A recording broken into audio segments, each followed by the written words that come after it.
The sudden silence in the room was palpable, as if the air itself had been sucked out. What was supposed to be a strategy meeting among allies had turned into something far more intense. The leader of the assembly stood, his voice steady but laden with an unsettling truth. "Friends, I cannot allow this to continue. I possess intelligence that changes everything. Ancient knowledge from a forgotten race. I grew up among their ruins, tracing their language long before we deciphered it. What I've just learned shifts everything we thought we knew." He glanced at the smaller, fur-covered alien beside him, who was visibly shaken. "Tell them what you've told me." The creature flustered, began hesitantly, "I'll do my best.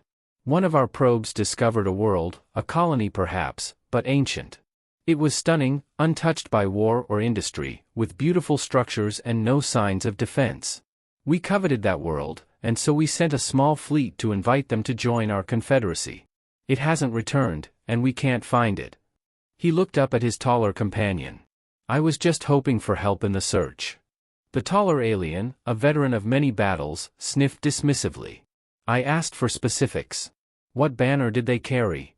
The smaller one showed an image, a green flag with a mysterious emblem of a goddess, nothing particularly special.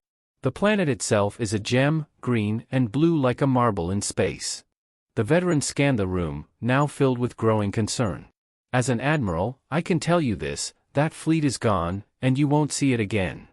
He pulled out his comms device, searching for a moment before displaying an image on the main screen. A rough carving on ancient stone, the design was simple but ominous, a rectangle with an inverted triangle in the middle, the left side resembling a humanoid figure, the right side broken into organic shapes. "You attacked them."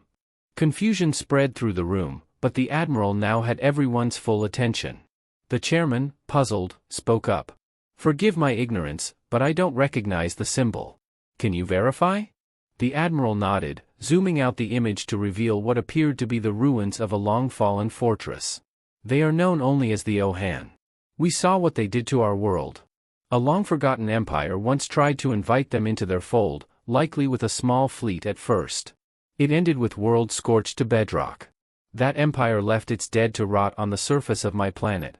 Few know this, but survivors left us a warning. That symbol you see was carved into their sacred sites. It simply says, 'Run.'" "So, where exactly did you send them?" Pontal, one of the assembly members, asked, curious but calm. "The world they found might look peaceful, but I'd think twice before approaching. Remember the last time we encountered a world like that? I believe we went camping there a few years ago. How did they like the 8-legged beasts we introduced?" Pontal chuckled. "They haven't been spiders for a long time. I recall teaching them how to make fire, now they're just angry creatures with flaming torches. They probably deserved it after trashing my rock garden." The two aliens, now reminiscing, started walking back to their ship. "They shouldn't have meddled with our space," Pontal continued. "This whole region went out of balance. It was like a toddler smashing things with a hammer. What did they even want anyway?" Amon shrugged. "The usual, join our cause or else. You know the type. At least they weren't some self-replicating machine swarm. Those things get into everything. I've been picking them out of my walls for weeks. I'm thinking of getting a cat for the next time." Pontal laughed. "Let's get some lunch, and then we should introduce ourselves to our new neighbors. Diplomacy is important, after all." As they walked away, Amon's gaze flickered, as if seeing something far beyond the present moment. "I remember that place. We did some damage last time, didn't we?" Pontal's grin turned wicked. "You have to leave a little mystery behind. Keeps things interesting. Anyway, landscaping is a hobby, and everyone needs a folly or two in their garden." The two continued their journey, discussing their past exploits with a casual air, oblivious to the fear their actions had sown. Meanwhile, the Alliance members scrambled to understand the threat they now faced, their search for the missing fleet taking on new urgency. Little did they know, their ancient texts held warnings they had long ignored. Back on the alien world, a ship approached their space, a sleek silver vessel bearing the same green flag with a golden triangle. The admiral hesitated. Should he intercept or let it approach? Order the border guards not to engage unless directly threatened. "We need to know what this ship wants." As the ship hovered above the council buildings, the streets below were cleared, and citizens were ushered into underground tunnels. The atmosphere was tense, fear and uncertainty gripping the population.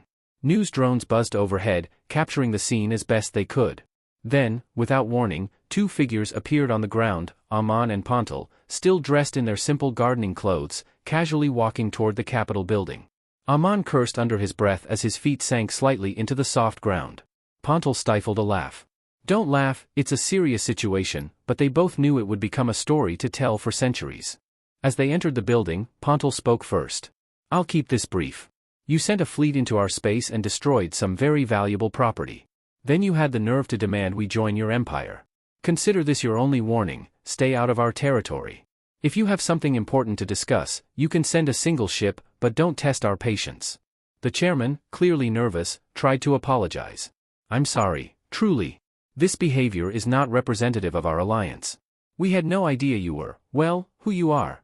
Perhaps you could introduce yourselves and maybe explain what happened to those ships that disappeared.